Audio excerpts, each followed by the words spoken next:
আসসালামু আলাইকুম গাইস, আজ আমরা চলে আসলাম বাইতুল হাকিম জামে মসজিদে। জুমা মুবারক। বড় ভাই, কি অবস্থা?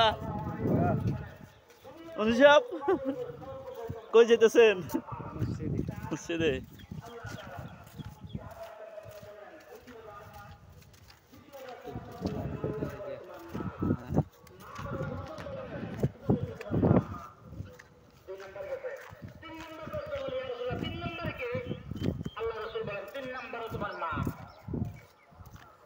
প্রশ্ন করলেন 4 নম্বরে কে?